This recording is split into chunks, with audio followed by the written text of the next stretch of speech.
Yo, what it do? It's your boy Hollywood Mike T. This is Cranked Out Conversations. You already know what it is. I got a special guest on the screen. Y'all gonna see him. Actually, y'all he not on the screen yet, but y'all definitely gonna see him. What we do every time we do on Cranked Out Conversations, we give you a little taste of who we talking about. And yeah, man, if you don't know this person, then or if you don't know what bands this person is involved with, you can leave it in the comments. But you're definitely gonna learn about this person today. So without further ado. You are now tuned into Cranked Out Conversations. Hosted by Hollywood Mike T. Mike T. Mike T. Mike T.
dance on them. Yo, for the motherfucking flip the side. Switch spot two, then we stay alive. For this motherfucking gangsta shit that we be on. We gon' do it, nigga, and we gon' stay on. See my T-Rod niggas, cartel. West side niggas, we rockin', we bail. We keep it right, and we do it all night. All them ladies, they love the street life. I'm the young nigga, be by the corner store. Do that thing, and nigga, do it like a dog. I'm gon' rock on this gangsta flip. Y'all know back, y'all represent that hit. For the motherfucking side of me, 500. For the back road niggas, they don't know. This is some true motherfucking shit that we be on. For the motherfucking break it down. Hey yo, when niggas try to climb my fence and get into my backyard, nigga. Hey, it's time to go hard.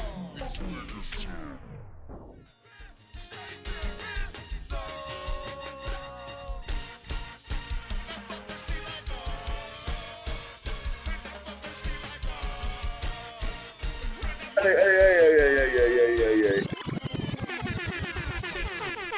now tuned into Cranked Out Conversations. Hosted by Hollywood Mike T. Mike T. Yo. We are in the Cranked Out Conversations. This is the first episode I'm ever doing. So thank y'all for tuning in. And I got a very special guest, somebody I've known for a long time. So I'm going to kick it off how I met him.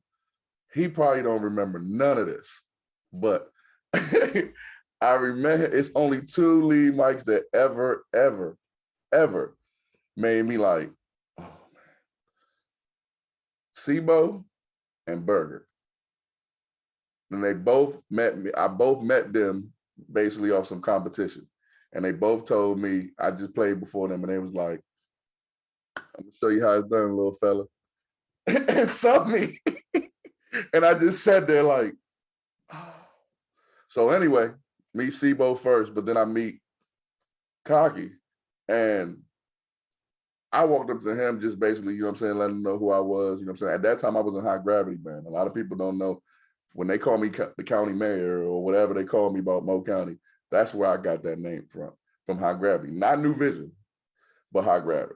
So when I meet him, you know what I'm saying, he was nice, polite, but I didn't see him again until I started managing ADB, Armed and Dangerous Band. Got him up to Good Foods. When I first went with them up to Good Foods, I wasn't managing them, but I remember me and Kagi, we had met each other before. He kind of recognized me. He might not have, but he acted like he did. So I felt good. You know what I'm saying? Boom. They play, you know what I'm saying? Then we moved to New Vision. And from there, which is like, even with ADB, it was smooth selling. And I've known this guy to be just a great dude, a great man. And yeah, man, he just a great dude. So I figured, why not interview him first? That's family, that's friend, that's everything for me, for real. You know what I'm saying? Mentor, big bro, OG, all that. Anything you could think of, he's been that for me. You know what I'm saying? And he showed me the way, not just then go through life. So I thought it was proper that I start with family. So the one and only Cocky, what it do, man? What it do? Man, I appreciate you having me on here, man. I mean, number one, first, man, they go in the archives. You know what I'm saying? When this thing goes to the Rock and Roll Hall of Fame, man. Yeah, number one, first one. Stamp still on the deliver, man. I appreciate you. No problem, man. So this is how I'm gonna get into it. First question I ask everybody. Who was the first band that you knew that night after hearing that band? Whatever band you was involved in, could be, and we'll go down the list of the bands you've been involved in, but any band you could pick Two. that you know that he was like, oh shit, we got some problems. When you say problems, what you mean? They cranking. Oh man. I mean, and it was unexpected. You didn't even know, like, you might have knew they cranked, but that night you knew you guys had to bring your A game. It's a good question, bro. See, the thing what kind of makes that question difficult for me was that as a manager, I kind of like tried to get away from playing on a lot of cars with a lot of bands. Like I wanted to the open up act for the premier band, the top level bands as we were calling them back then, like the Backyards, the Raw Images, the Rare Essence and TCBs, whatever you might say. You know what I'm saying? So it was, and it's crazy because I just was in a meeting. Myself, me and Sibo was talking, and another person that you'll see soon enough. But we was just talking about that golden era.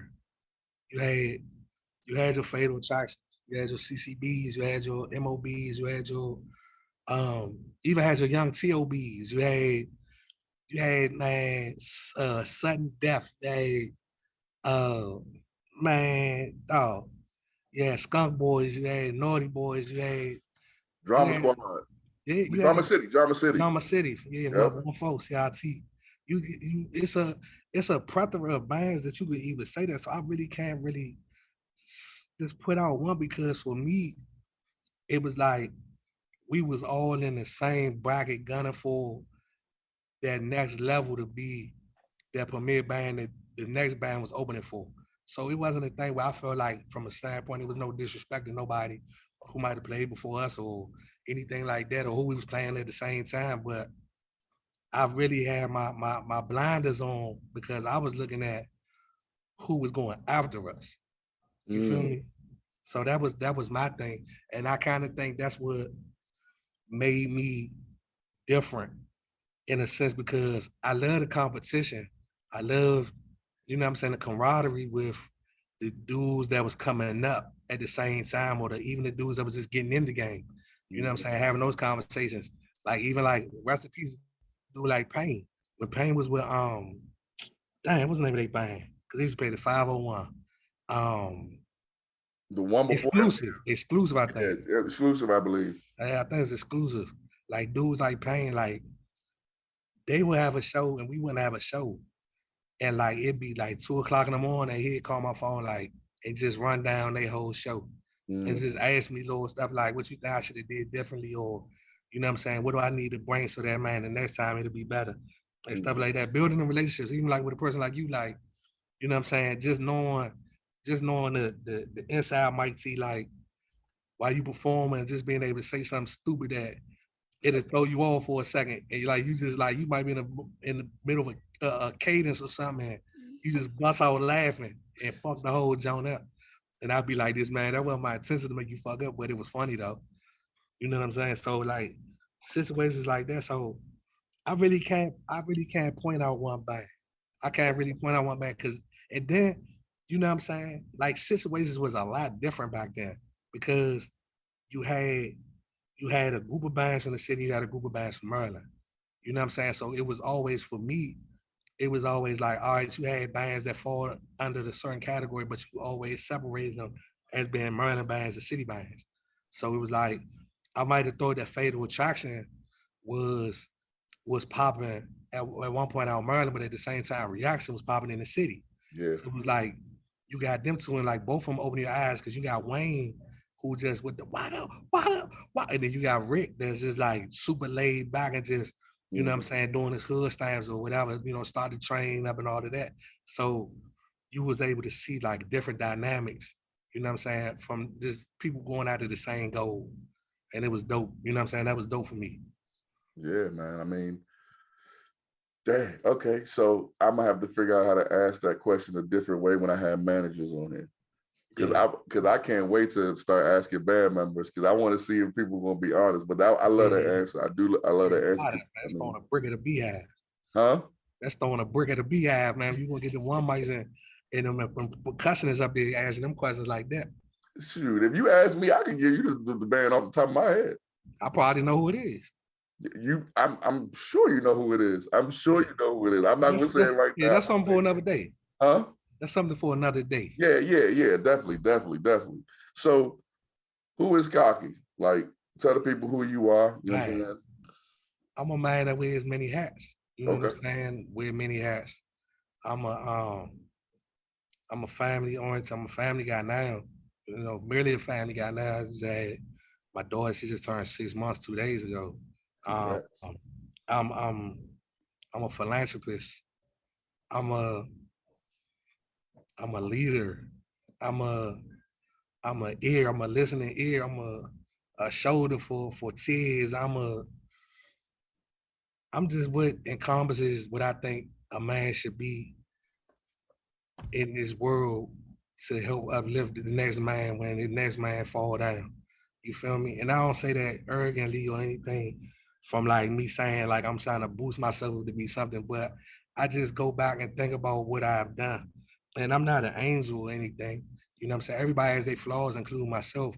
But I just, you know what I'm saying? I think my pros outweigh my cons as just being a human being.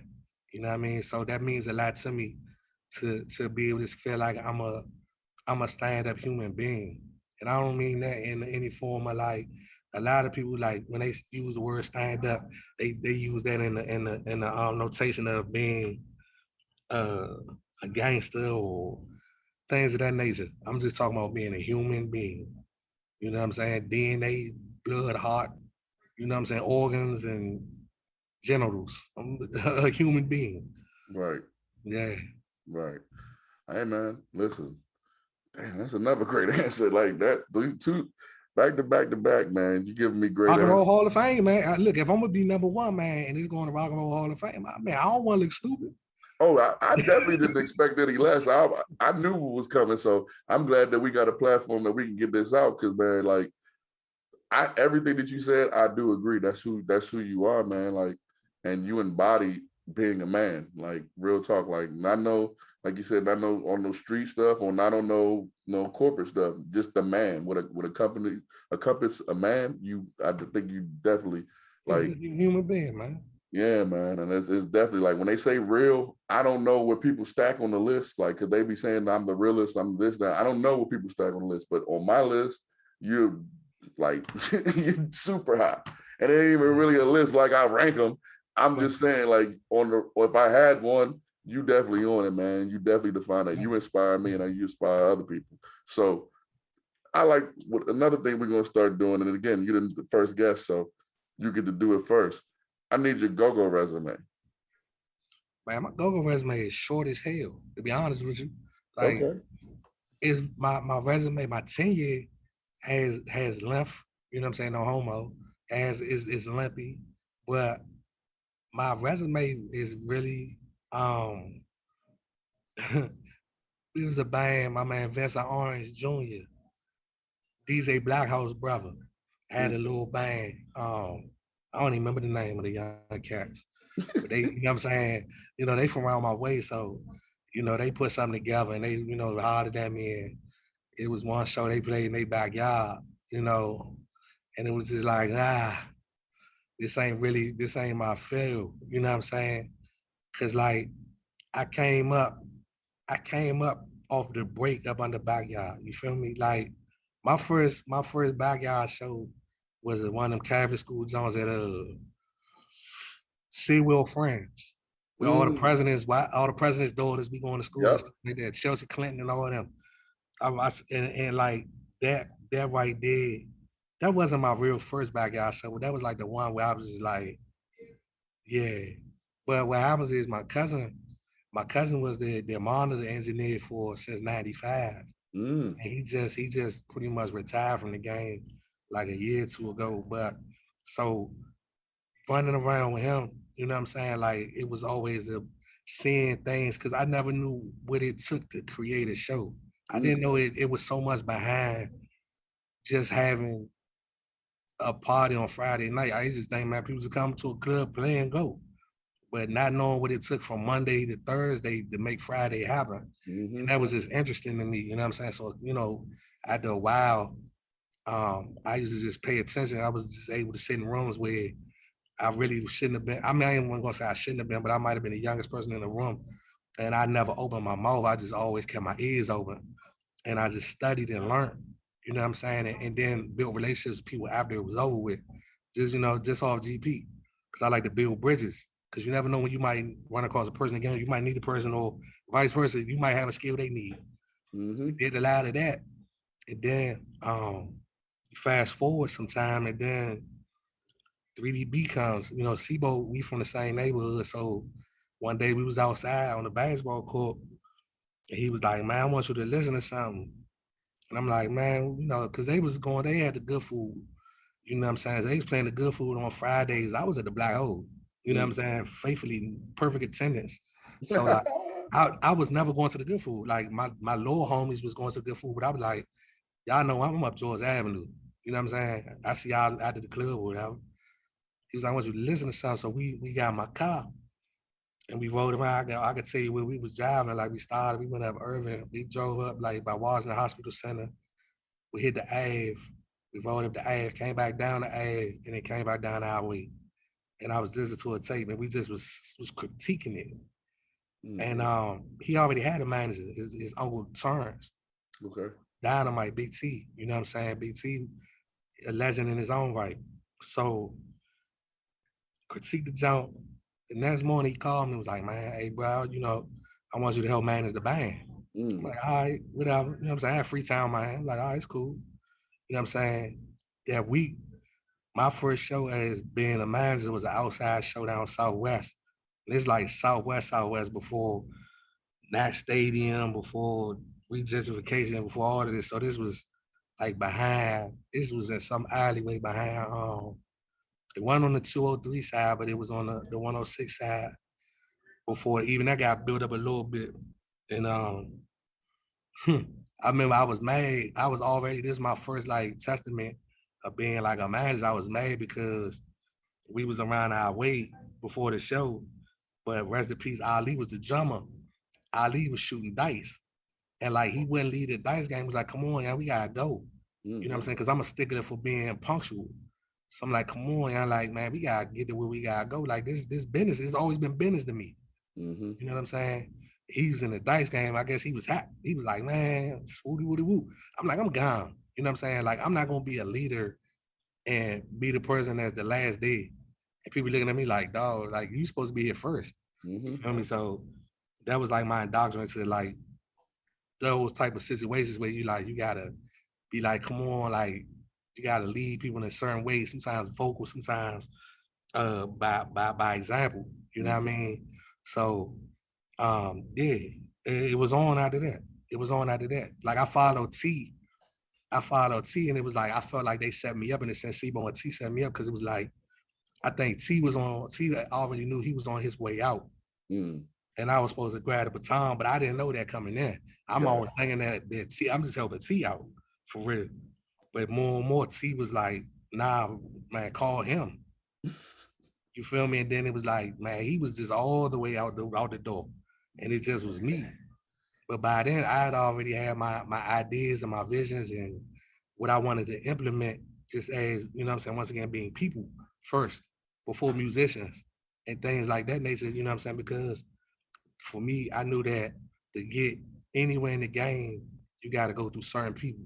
And if you don't know how to communicate and articulate with certain people, you'll always be held back because they always, you know what I'm saying, look at you as a threat in the wrong way. Not as a threat for them musicianship, but as a threat as a person or as an individual, like as a nigga, shall I say, to be frank. So like my thing was the creator try to clean cut image where you can communicate with anybody and nobody really has a bad story to speak of you unless they just make something up because they just like, man, look, your shit just looks too clean, so I'm gonna have to smear your name some type of way. You feel me? So it was on out of that. Then, I mean, time went on. The band, I feel like the band saw success, major success at an early age, and that was a gift and a curse. You know what I'm saying? You had your own club, then you end up having two clubs. You know what I'm saying? There's things that the premier bands are doing, and you in control of it. You know what I'm saying? Like you saying money to go to the mall on Saturday to go get, you know what I'm saying, the J's that come out or go get a fit. You know what I'm saying? It's like it don't really you end up getting humble because them days don't last long, especially how the game went when the game went upside down when it wasn't nowhere to play. So when you used to having and then nothing, it's like being the head of a household and everybody coming to the dinner table they played out, but you don't have nothing to serve them. So it's like, damn, like why should I respect you when you can't help me eat? You know what I'm saying? And then that make you question yourself, like, what am I doing wrong? But the whole time is like, these are the cards that you dealt. And you got to play them to the best of your ability. Only the strong survive. So it's either you going to stand through this storm or you going, you know what I'm saying, you're going to fall off. And my thing was like, I figured that doing community work was a way to stay on the radar of the people necessary and to be able to still create content to put out and things like that. So, you know, we jumped on a lot of community events, man, dealing with council people, dealing with just man, mothers who might have lost their child into violence, just anything, block parties, whatever. We taking all of that. You know what I mean? And that to me, I was like, I was able to figure out that like this is gonna help us stay afloat while we trying to finagle our way into the nightclubs by saying, yeah, we not a go-go band. We just we're a small band that you know has a solid percussion sound. You know what I'm saying? Things like that, or trying to send people have a and then you sneak them congos and 10 bodies in and then man, let the chips fall where they may. You know what I'm saying? They rip the contract up in front of you or whatever it is, or they put you out, it is what it is, but we tried. Right. You know what I'm saying? So we stood the test of time with those situations. Man, building some more relationships. We end up playing a lot. You know, going out of town, colleges, man, playing with a lot of premier bands, 20 for 20s and all of that extra stuff. Anything that was popping, we was on. You know what I mean? The radio, so on and so forth. You know what I'm saying? Like when I say giving the curse again, early success was just like expectations get led to a certain extent. It's like sometimes you can't meet them all the time. So that creates a little, you know, conflict here and there, which every band goes through. You know what I'm saying? Every band's hit the wall, every band's had internal conflicts and all of the good stuff, man. You know what I'm saying? So it just, man, the band was together for so long and it was different terms and the stuff that you know what I'm saying? Like people coming in, people leaving, people returning, all of that type of stuff. And then it just was like that time. Like I had to step away. I had to step away for a few reasons. It just was that time, you know what I'm saying? And you know, I stepped away from the game for a minute because I had to reevaluate some things just in life in general, like my circle, like what am I doing this for? Like, is this conducive to my real life career? Is this, that, and the third? You know what I mean? And then my step back in the game was Bounce Beat Radio. You know what I'm saying? What, And for real? yeah, Bounce Beat Radio was my step back in the game. Yeah. Oh, I didn't know that. Yes, sir. And it was just off the humble. You know So what I'm that saying? was when we first interviewed you. Nah, That's nah, but were you nah. active then? Nope. Wow. I Nope. didn't know that. My first step back in was Bo was going out of town. And he was like, man, I need somebody to hold this joint down for me. You know what I'm saying? Because he was used to the four-man method. And I'm like, man, I don't know. Because when he first started doing Bounce Radio, I'm like, look, bro, that's your thing. I don't want nothing to do with it. You know what I'm saying? Like, that's your shit, man. Just sell your shit, man. I don't want nothing to do with it. Right. Oh, he like, man, I need you to hold me down this week. I'm like, all right, bro, I got you, because I knew he was going out of town on something important. One Saturday. Cool little situation. I'm like, oh yeah, that's cool. I'm like, back to my regular life. Thursday come, hey, bro, I need you to do that one more time for me as a favor, man. You know, I got this going on. I'm like, all right, cool little situation. I can do it again, but man, we ain't about to make this a habit. Man, that habit turned into 5 years straight, not missing a show. You know Bro, what I'm he saying? got me too, bro. I came as a guest. Yeah. And he was like, yeah, you should come up here next week. I'm like, yeah.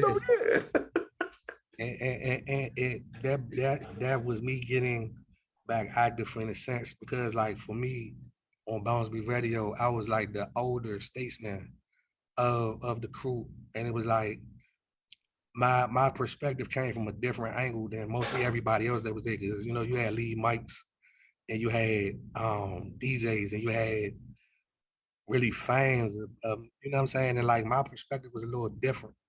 And I was able to interview different people from a different set and like really challenge people to come out of their shell and say really what was, you know, what they thought of the game and, you know, their respect factor and, you know, who they looked up to and understanding, did they understand the business they were in? You know what I'm saying? Because that's always a major situation is understanding the business. You don't understand the business, like anything, you'll be like the New Edition story. You know what I'm saying? You'll come back at the tune, be back in the projects. You know what I mean? Glad you said that. That's how I look at us at Bounce B Radio.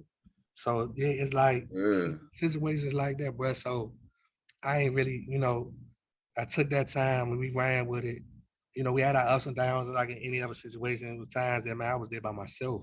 I was there by myself with a laptop, DJing, hosting, and every day I was by myself, bro. Real spill. Couple Saturdays back to back to back. Oh, I was I'm, listening. I'm like at the end of the day, like for me, anything I'm involved with, I'm gonna give my all to. Right. You know what I'm saying? So like I was there and I wasn't mad because I'm like this man, something I wanted to do, and I was like, I'm not gonna let this jump. I'm not gonna let man Nico had to play old Jones back to old interviews back to back, and then we lose momentum. Even I knew I wasn't as strong as the team by myself, Right. but I felt like I kept the momentum going because it was still fresh content. You know what I'm saying? So man, I wasn't a great DJ. I just messed around. I wasn't Blackhouse at by far. You know what I'm saying? I messed around with the turntables on the software and this, that, and the third. You know what I'm saying? And I did the best I could do, and I'm content with that. So Bounce Beat Radio also opened up some. I had built some relationships with some good guys, and then let I can't remember 2014, I think, going into 15. It was an all white party at the 930 Club. I think it was what's that, Labor Day weekend? Labor Day is like right before school started. Labor Day weekend. Right. So I went to the 930 Club. Like I didn't go to the 930 Club as a representation of Bounce Beat Radio. I went to the 930 Club as just me. You know what I'm saying? And I was talking to my cousin. I'm like, Joe, because it was the first time like Go-Go was in my time that when I was active, that I was going into the 930 Club. I'm like, damn, who put this on together? You know what I'm saying? So my cousin had pointed to him like, I ain't never seen this dude before. It was Rasan Fuller, a DTLR. You know what I'm saying? So I go holler at him, and I'm like, introduce myself, woody woody woo. He gave me his comments like, call me Monday.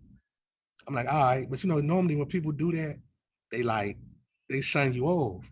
Right. I called him Monday and told him, just a little bit more about who I was. And, what I'm saying? We didn't cease communication, but we didn't keep in constant communication. But I just remembered that it was a Miami takeover.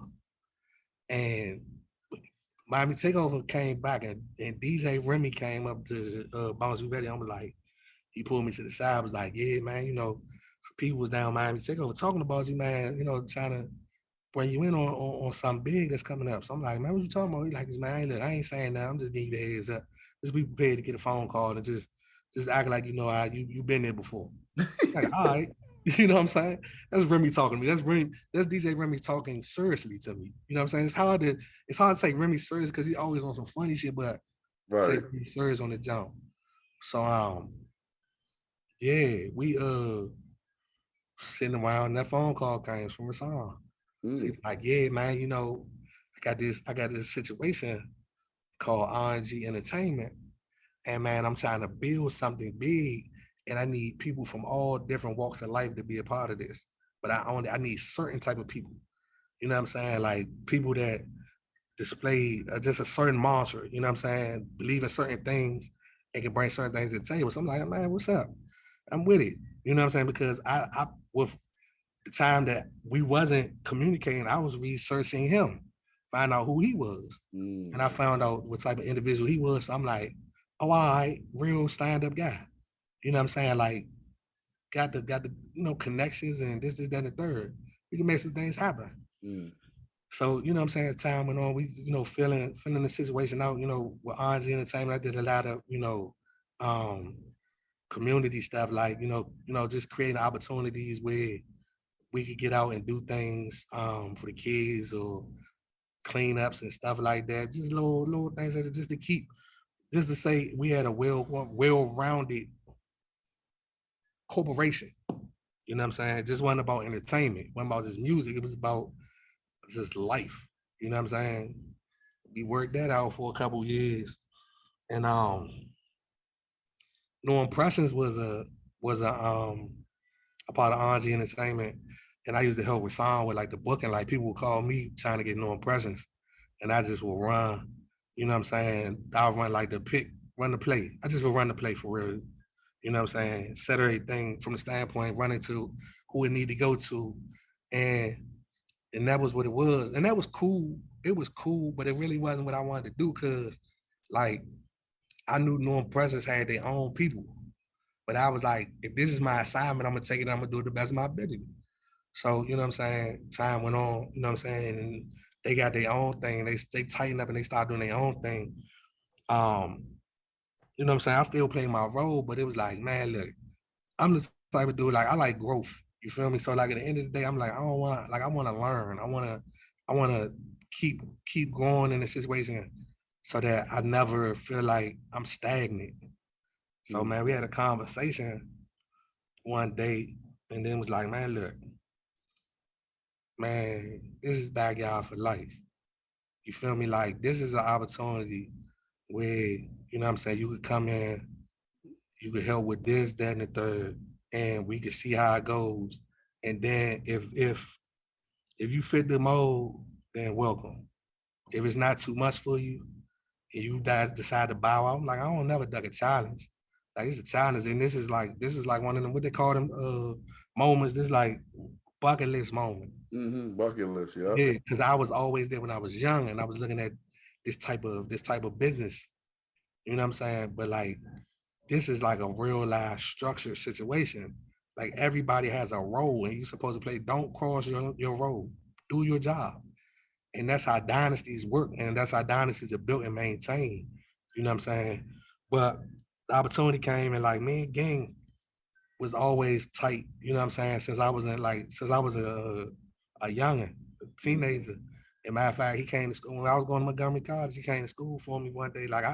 I had a music class. I ain't even go to the jump for real. And then I looked on the syllabus and I had a final the next day, man. This is a crazy story. I had a final the next day. So I'm tripping. I'm like, man, I can't fail this jump. I go to class like 3 times out the whole semester. So I I called Gang. I'm like, look, man, I got this project music junk, man. I need you to come. I ain't even tell him what it was about. He like, all right, what time you need me there? So told him what time. I called Sauce. I'm like, yeah, hey, I need your help on this project. Sauce like, what time you need me? So I picked Sauce up because Sauce wasn't too far from where I was at, from where I lived at. But the kicker was, I'm like, shit, I ain't got no congos. I used to go up on 4th Street. I used to get my head down up at Polo Barbershop on 4th and W when he had the joint up there. So I called Low, like, man, look, because they used to practice in the back of the joint. I say, man, hey, can I buy y'all congos? So Low was like, man, meet me in my shop 6 o'clock in the morning. Cause Low was up 4th Street. I'm down 12th Street. So we like 8 blocks apart. Then Sauce uptown right across, you know what I'm saying, on Seaton, you know what I'm saying, 1st Street. So I'm like, we all in the same vicinity. So I'm like, I went up Polo jump. He was there before I was there. Like, open the door, man. Man, help me load the Congos in my car. Like, man, I'm gonna bring these Jones back, bro. You ain't got to worry about that. He like, man, fool, I ain't chilling, man. See me, you see me. You know what I'm saying? So get them Jones. I go pick Sauce up. I go to school. And I remember seeing Gang, and it was Gang. Who came with Gang? It's like 2 other people. But this one like the wild like first started. So like, man, Oh, when we you was came, the man. yeah, we came into class, like everybody was just super starstruck. Like, oh my God, that's Slim Charles. That's Slim Charles. And then you know the people that did listen go, that's Big G and Slim Charles. There's like, oh my God, that's Sauce. I'm bringing Congos. I'm tripping on my feet because I'm like, I'm about to feel this shit. Fuck this shit. You know what I'm saying? Hey, bro, when I set the Congos up, man, Gang talked about his life in go-go. He talked a little bit about the why, just a snippet of the why. Sauce played a quick pocket. Man, the teacher told me, say, come in, Mr. Lewis. I'm like, yes, sir. He was like, yeah, you get an A plus. He was like, your grade is an A minus for the semester. He ain't got to tell me twice. I broke them Congos down so fast, man, got my car. But it was like, everybody was kind of like, man, trying to, they was starstruck and they was trying to get gang attention, but they wasn't pulling at them, trying to, we ain't had no camera phones and nothing back then. And if you did, it was like super pixelated.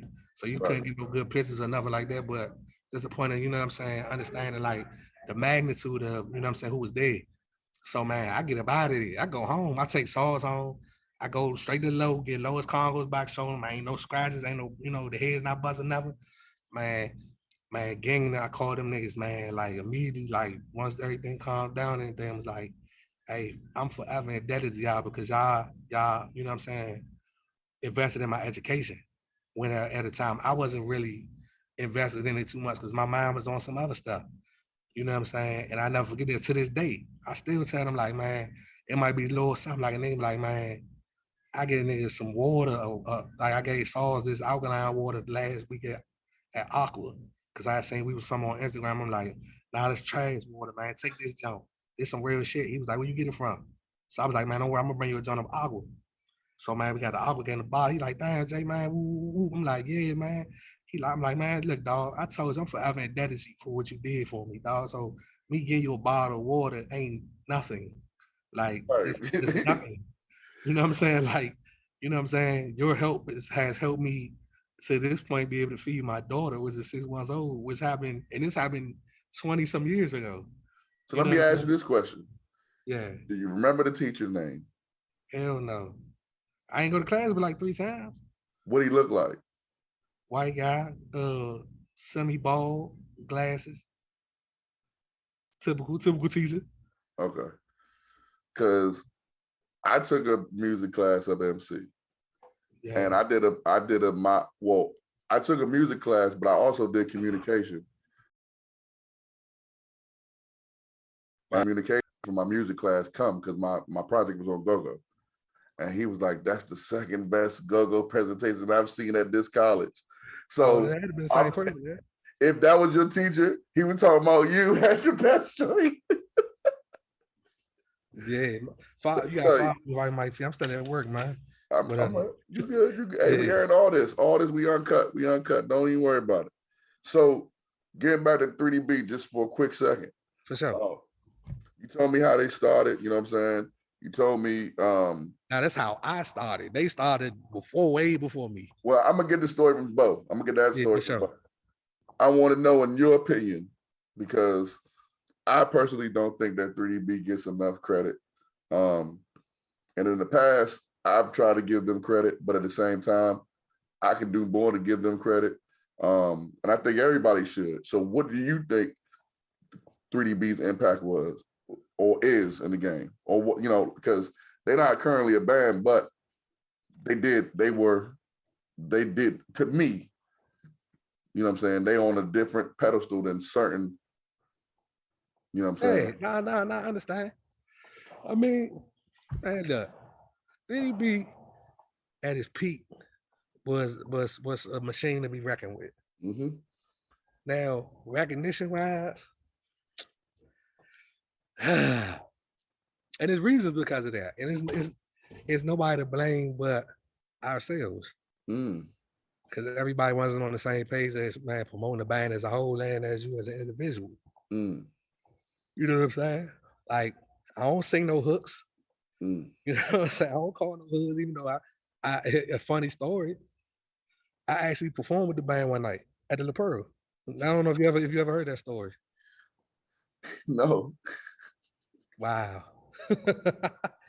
Well, if you want to hear about it, I'll tell you about it. So, sure. Hell yeah. This is good content. So yeah, content definitely. One, we was going through a little issue, you know what I'm saying? And I guess, certain band members wanted to like prove a point to me that like, man, one monkey does stop a show. No, it doesn't. Not in my book. So we did La Pearl. The only person on the front line that show was Flip. He could hold the one by himself. He could hold the front line by himself. I believe. I still do to this day. But the La Pearl was something different. It was a different monster. And people was used to certain grooves and this, that, and the third, and almost in a certain rotation, so I say, or lineup. And I pretty much like, for me, going to go-go's, I enjoy the music and everything, but I study. Gotcha. So I studied how Sibo called his grooves at the La Pearl. Like when he would call certain things, I used to be like, dog, you gotta be a little bit more spontaneous. And I only say that because I knew what he was doing before he did it. Mm. But that just was me because like I was as much of a student as I was a manager or whatever. So, like I said, Flip was the only person that showed up on the front line. I'm like, Flip, I got you. I'm gonna back you up. I got you. You ain't by yourself up here. You know what I'm saying? Like, so you ain't gonna burn yourself out or nothing. And then, you know what I'm saying? We just gonna use the back line a lot. I agree. He definitely flipped. Even my experiences being around him and just knowing him and student of the game, he is one of those hybrids, as he calls himself, Yeah, that could have did a whole show by himself. yeah, very talented, super talented. You Right. know what I'm saying? So like, I'm like, we're gonna use the back line heavy. You know what I'm saying? It's gonna be a lot of man, let's rock. You know, this, then the third.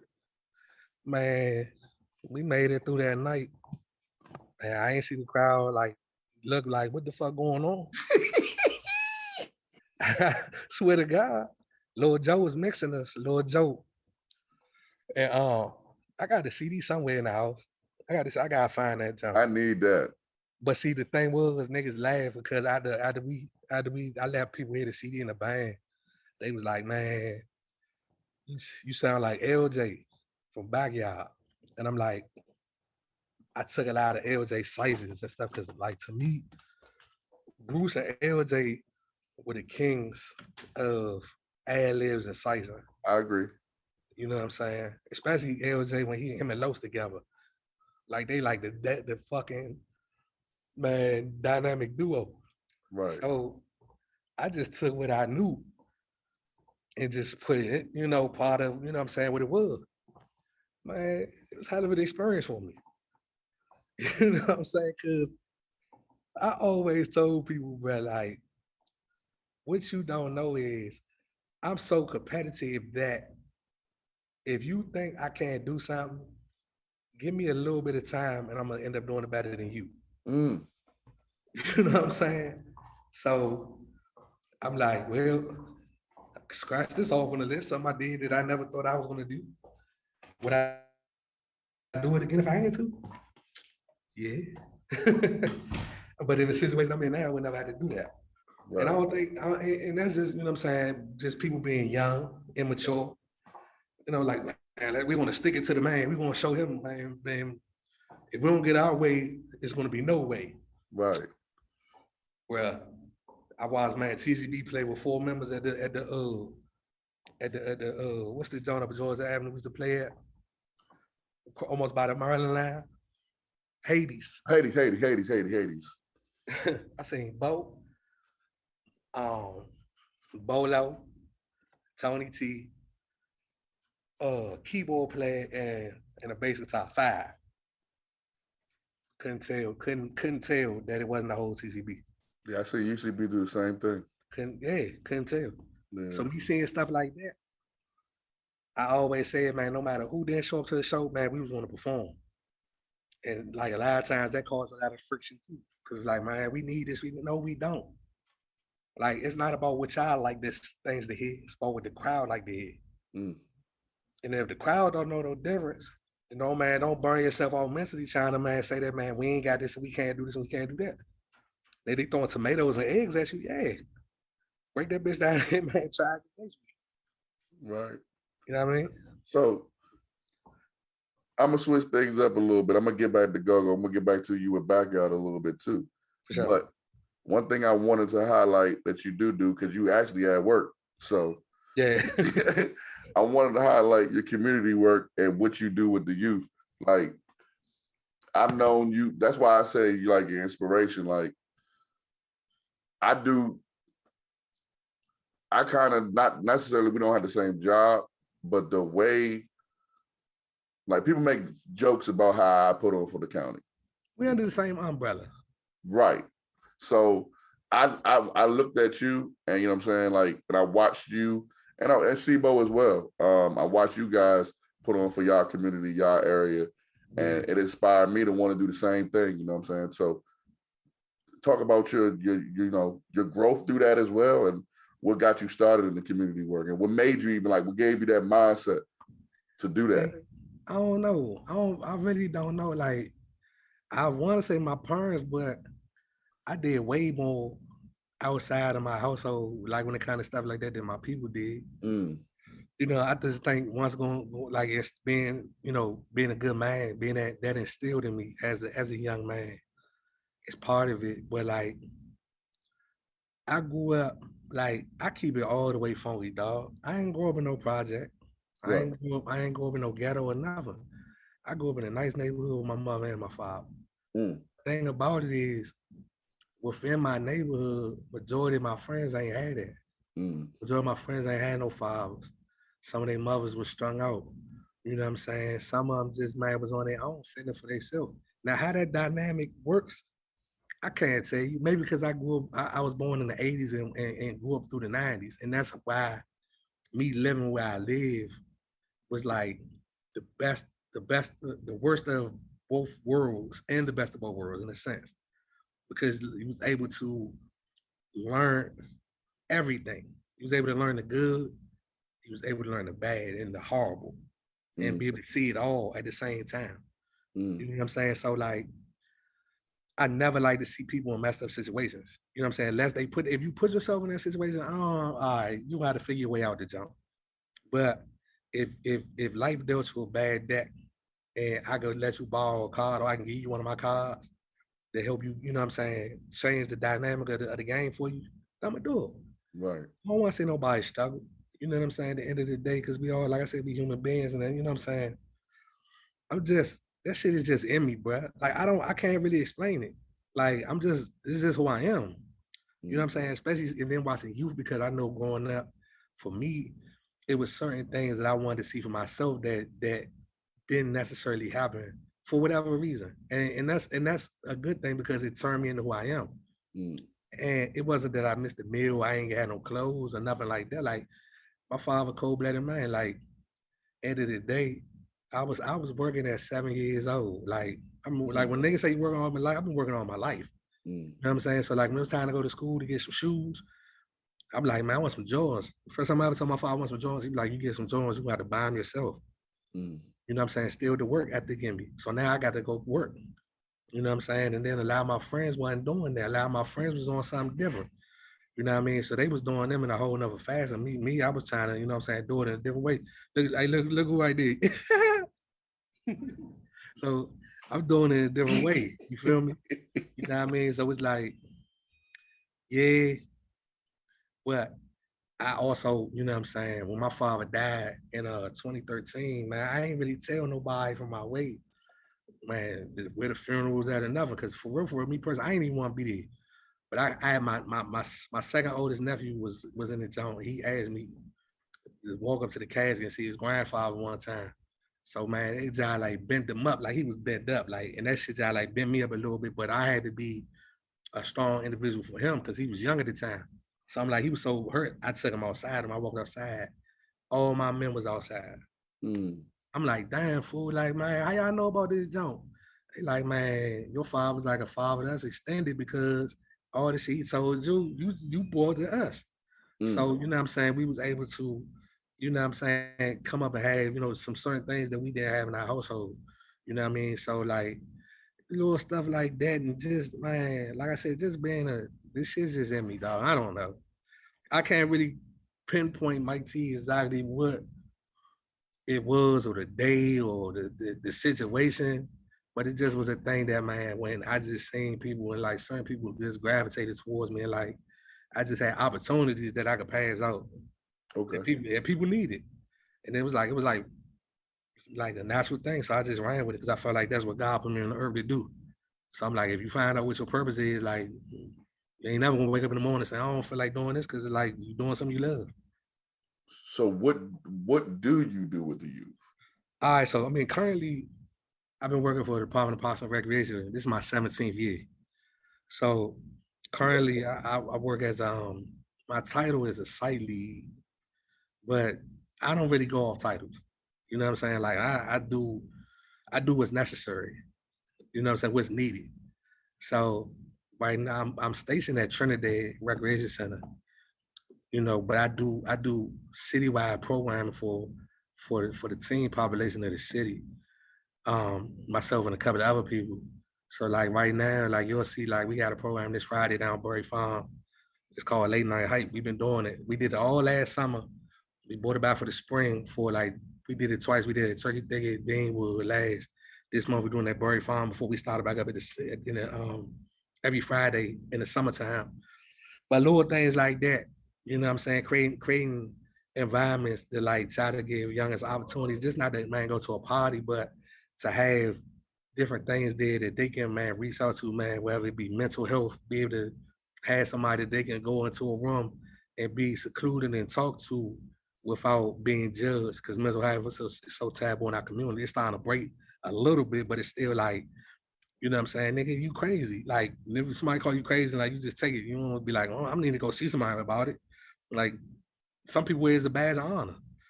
But that like right now today, before we got on, I got a session with the Ward 5 and 6 Prevention Center with my man Puck and Charles. They do everything about just like drug prevention, like opioid use and everything like that. And what they doing, like, I find a way to entice the kids, because so much stuff has happened in the city in the last 2 years. There's been so much grant money that's been put out to like private sectors. Like, I work for the government, so it's different. Like, so they have money to spend. I got, see, it's like they have the money, I got the kids. So we go hand in hand. So we figured out a way to do it. So we do sessions like 2 Tuesdays out of the month. The kids get paid, you know what I'm saying? They come to the sessions, but like they're creating, they're about to create sort of like a portrait that's gonna be supposed to get. And the crazy thing about this, John, supposed to get painted on the side of a liquor store. Now, how this happened, I don't know, because I don't know any liquor store owner that's gonna let somebody paint a portrait of not using alcohol or drugs or tobacco.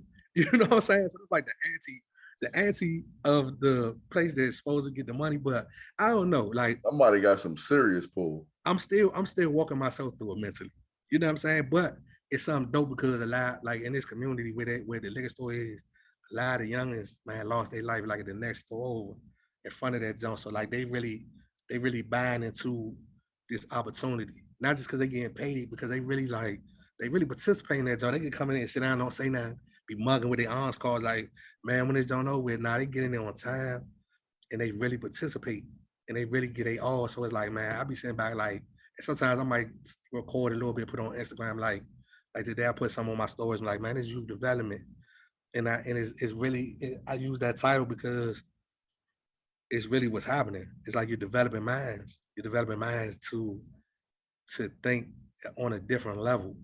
And once, that's the key to things, man. Once you learn how to think, it sounds crazy, but like I learned that going to college. Like, college really don't teach you nothing you don't know. They just teach you how to think. Yep. So it's like once you learn how to think, your elevation is just a whole lot different. Yep. So like now I feel like, man, it's better to try to institute that and get it to young as early as possible, so that they can, man, put it into their toolbox and be able to work. You know what I mean? Yeah, nah, you're 100% right. I feel the same way with the work I do. Like, Indeed. especially working for where I work at and being from where I'm from. Yeah. You know what I'm saying? I feel the same way. Like, when I can help somebody and somebody's grateful, not even if they're grateful, I don't care if they're grateful. I can help somebody, that means the world to me. You know what And I'm that's saying? the thing, same thing happened with me. My first 5 years, I was working on my block. So it was like, man, I was just, for real, this was just me coming outside. Yeah. It Originally, wasn't. when I started at MC, I started at Tacoma. That's my Right. way. You know what I'm saying? That's my neck. That's right around the street from me. So, Yeah. you know, for me, it was like a blessing. It was a blessing because I got to do it every day. But Yeah. this is the part where I switch things up a little bit. And like I said before early in the show, this show is really about giving their flowers. I don't really care about no beefs or nothing like that, or nothing, no drama, nothing like that. That's not what this show is about. When I created 613, my mindset was I wanted to produce content that I feel as though is missing, but at the same time, I don't want to give the same stuff everybody else is doing. And for real, when I interviewed Shooters, it was the idea, like, I just wanted to paint him differently because that's my friend. Mm-hmm. And I wanted him to look differently. So I got these questions from when I asked him. So I'm going to ask you these questions. The first question is, do you cook? Peanut butter and jelly. I kind of like roast vegetables because I became vegan like 7 years ago. Yeah, I So mean, like, what made you do that? I don't know, dog. Like Instagram, and the weird thing about it was Instagram kept. I never followed New Vegan Cafe. Like this is John Up George and Hobart, and the John kept popping up. I'm like, what the hell is this? Like this John 3 minutes away from my house. Let me go over there and see what this shit is about because it keep popping up. Mm-hmm. And I was like, dang, man, this shit tastes like what they say it tastes like, man. Is this for real? And then like I had been stopped eating like hamburger steaks and shit like that. And then I've been stopped eating. Nah, I take that back. I stopped eating pork like years ago. I ain't Muslim or nothing. I just was like done with that shit. And then I was just like, man, I stopped eating red meat for real. And then it was just like, I just was eating poultry. And I'm like, man, I'm tired of this shit. So then I just went cold turkey. Mm. I ain't never looked back. Never really felt like looking back. Like my only problem is with that though, like the older pandemic, and then when my fiance was pregnant, like ate a lot of vegan junk food, and that does exist. So Mm. like it kind of got me off track of what I was really doing because like I was really at a place where my mind was super clear and everything. Like I ain't really I was drinking water all day. I wasn't chasing, I had no soda, nothing. Like everything was cool. But then, you know what I'm saying, when them, them cravings kicking with your lady and all of that, you got to go get shit. You end up sometimes indulging in the same things. You know what I'm saying? And then, but yeah, I'm getting back to where I need to be. But nah, I ain't no cook for real, bro. I'm a survivor. Got you. Okay. What other music do you like to listen to other than go-go? Man, that's when that quiet storm on, man. Like all the stuff that your parents used to make you listen to in the car when you was young, that you be like, man, turn this off. That's what I listen to. I listen, man. And a lot of times, to be honest with you, the crazy thing about it, and long story about that, like I kicked somebody out of my car that was in the band because like at the shows, I don't like listening to music. Like Mm. I only like the sound of the wind. Me too. Or like I just like that's another story, but I like smooth. But I listen to like Sergio Mendes and Mm. certain different artists like that. You know what I'm saying? Like whatever. Like if it has a message, it's conscious, it got a message, or it's just a dope ass beat, something smooth. I listen to Okay. Okay. All right. I expected some of that from you. I ain't expect the Sergio from you, but that's dope. it. That's Yeah. dope. Okay. What are some of your hobbies? Uh shit. I mean, back in the day, I used to collect basketball, football cards, like seriously. And I got some real vintage cards and autographs locked up somewhere. As of right now, as at the point in time I'm in my life, like um, still like lawn maintenance, lawn maintenance, and I don't know. Like a lot of things have changed in my life since I had a daughter. You know what I'm saying? So I don't really do much but go home, go to work, go home, go to some shows, and repeat. Got you. Got you. Okay. And you mentioned sports, so you probably knew I was going to go here. What's your favorite sports teams? Oh man, you might. Well, if it's going to Rock and Roll Hall of Fame, let me be politically correct. The Commanders, but that's my football team. I'm a Clemson. I'm a Clemson Tiger in college. I'm a Chicago Bull NBA with Georgetown Hoya college basketball. Anything else like hockey, baseball, I watch like I claim my home team on that, but I mix it up, around the board with the other stuff. How'd you be? Okay. What made you become a Clemson fan? How that happen? Man, it's deep. I mean, it's not deep, but Saturday mornings, waking up watching college football. Like my cousin, one of my cousins is a Florida State fan. He was heavy Florida State, big Ward Dunn fan. When we was younger, and I remember Clemson had played. We was watching it. Clemson was playing FSU. FSU won the game, but it was some players on. It was a quarterback named Woody Dansler. Yep.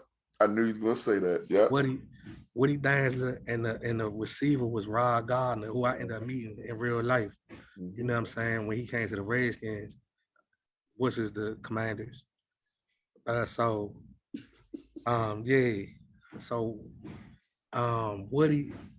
Woody Dansler, between Woody Dansler and Charlie Ward, they were like the first quarterbacks that I ever seen run the option. Woody Dantzler, Charlie Ward, and Tommy Fraser in Nebraska. Them was the first quarterbacks. What's up, bro? Them was the first quarterbacks. Man, go ahead, man. I'm about to open the door for y'all. Y'all was yanking on.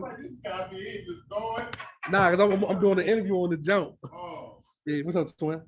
Hey, so yeah, you know, dope. Tommy Fraser, Charlie Ward, Woody Dantzler was like the first three quarterbacks I ever seen run the option.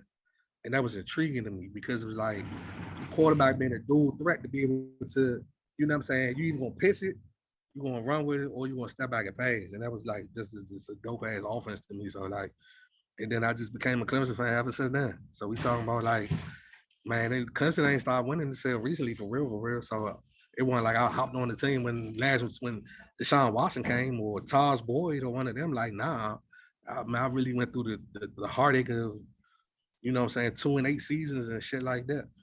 Hey, I'm ever since I've known you, you've been a Clemson fan, so Yeah. I can contest to that. Like that's true. Sometimes it blows me because we ain't been. I'm a Florida. I rock with all the Florida teams, but my heart's with the U.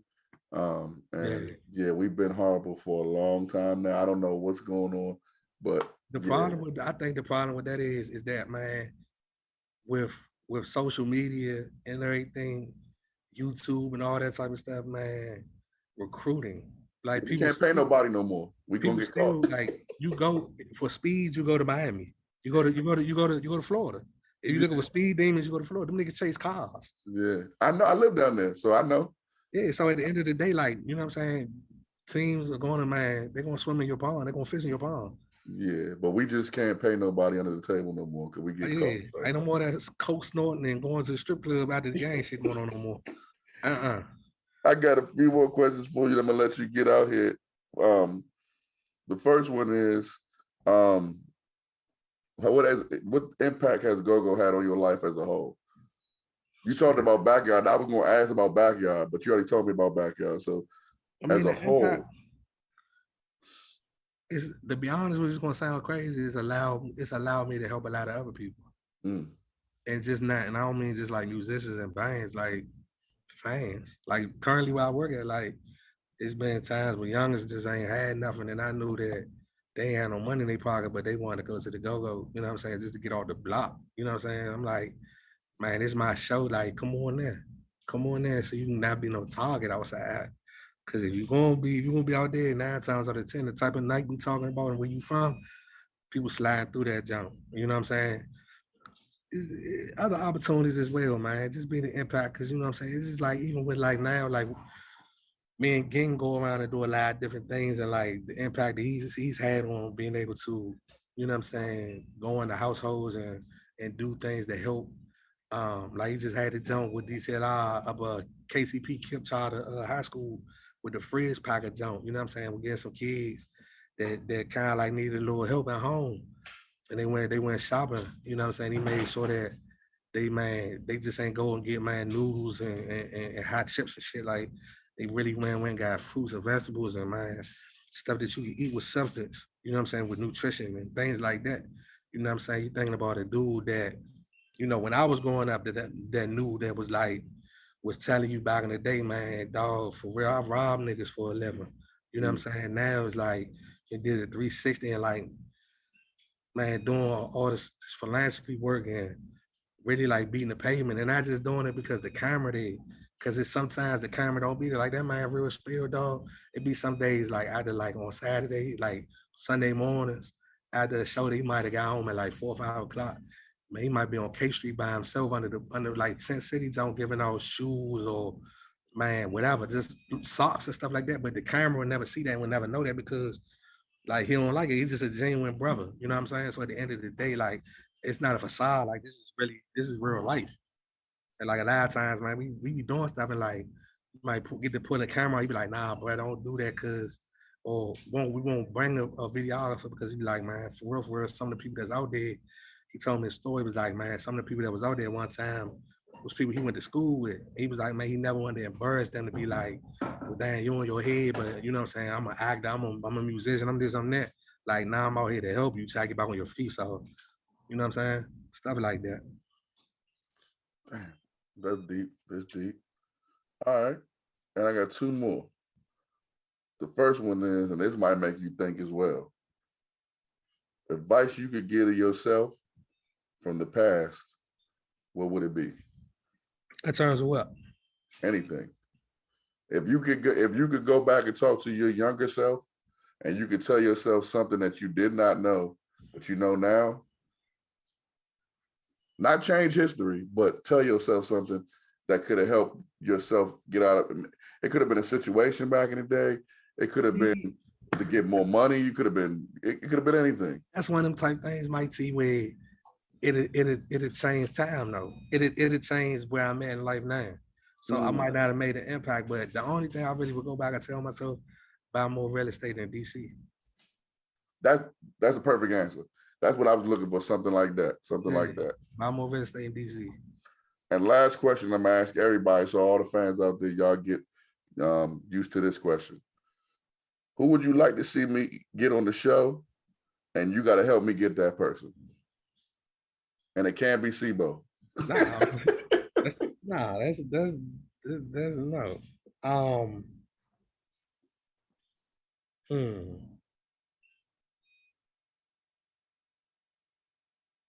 a good question, bro.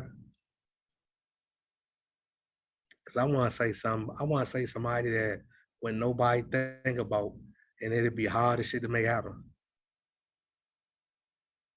Big Vic or Walk Jam. Ooh. Well, you got to help me get it done, son. Yeah, I mean, I ain't signed a contract. I said it, but I ain't. Yeah. I would listen, man. I would love to get both of them because when you talk about the golden there, you talking about two of the promoters. Pioneers, yeah. Yeah, they. I mean, if it wasn't for them, then we wouldn't be talking about Bounce Beat Radio or a lot of this stuff that we be talking about. 20 for 20, none of shit. But yeah, man, I appreciate you for coming through.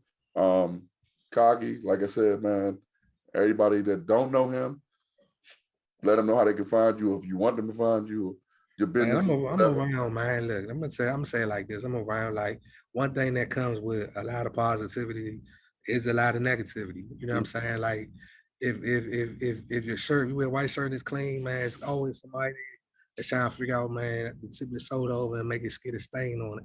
So like with me, man, if you know me, if I come across you, whatever, you know what I'm saying, we do what we do, but like majority of my social media is private, you know what I'm saying? And it's not because like I got a bunch of craziness on it, or it's not that I'm even hiding. It's just that, man, I like to keep my circle or the people around me, people that I can trust or people that I know. You know what I'm saying? Like it's been a lot of mud. It's been a lot of mud thrown me, man, throughout the years. A lot of my name and drug through the mud and dirt a lot. You know what I'm saying? People wouldn't even know. You know what I mean? But I know. It's just I'm just saying it's just part of the game. Like that's just what it is. You know what I mean? So man, catch me, man. If you send me a request on Instagram, it's Coggy's Life, COCKYSLIFE. If you send me a follow, I mean a request, man, just send me a message saying who you are. You know what I'm saying? Because a lot of times I just sit on them zones if I don't really know you, or if you ain't got no avatar or something like that. You know what I'm saying? Because it's a lot of little janky stuff that be happening. You know what I'm saying, on them social media sites, man. People be really like, man, really put people in trick bags and whether it's hacking accounts. I ain't with all that. Well, I ain't with none of the funniness, but people say they somebody else, and man, I done seen too much stuff happen. So it's just like I just protect myself and protect my family. You know what I'm saying? It's not even that serious because I'm not even like I'm speaking like I'm somebody important, but I'm not. You know what I mean? But you're right. Like, you're right. You have to. We have to like monitor what you filter in. You know what I'm saying? At the same time, I just don't let anybody get close to me. You know what I'm saying? Right. For multiple reasons. You know what I mean? So it is what it is, but it's all love. Like I said, maybe you really want to holler at me, man, shoot me a message. Well, we can buzz it up. I accept your friend because we talk. It might tell you to call me on the phone or something, FaceTime me, whatever. But man, I'm around. Man. I'm in the city every day, all day. Like I'm in every neighborhood. I ain't, you know what I'm saying? I'm not hiding under no rock or nothing like that. So man, you see me hollering, I'm very approachable. Like I ain't gonna look at you like, oh, what's up with you? You getting some clothes? I don't know you. I'm like, what's up, man? You know, what's happening? I got something for you that I'm doing. I mentioned the SIBO, and you will be happy to know that I've talked to Uncle Barry about it as well. What, that basketball zones you doing? Yes. I watch what you doing, man. Don't ever get it twisted. I would like you to be a coach. Man, just talk to me, man. You know, like I said, life is a little bit different now. Not I'm right, gonna right, go right, home. right, right, I'm right, gonna go right. home and get slapped out and choked out by my daughter. That's why I'm asking you 2 months ahead of time. I knew back in the day I could have asked you the day before. And I was there. And right. So I'm asking you, but we'll rap about it. But yeah, Right. man, like you see, I'm doing that. Where you think I got it from? Indeed, we had to go basketball tournaments back in the day. I'm telling you, thinking, man. Yeah, so thank you again for being the first guest. Not only just thank you for being the first guest, thank you for just being on here, period, kicking this off. You know what I'm saying? I'm getting the kinks out working with you and interviewing you. And I'm thankful, man, like the brothership, the bond that we do have. And you know what I'm saying? I met you 2003, About 20 years, man. Yeah, we almost 20 years in this thing, man. So I thank you, man. And it's like, just thank you, man. That's all I can really say. I appreciate you, dog. Everybody out there, thank y'all for tuning in, and we out, man. Yes, sir. You are now tuned into Cranked Out Conversations. Hosted by Hollywood Mike T. Mike T.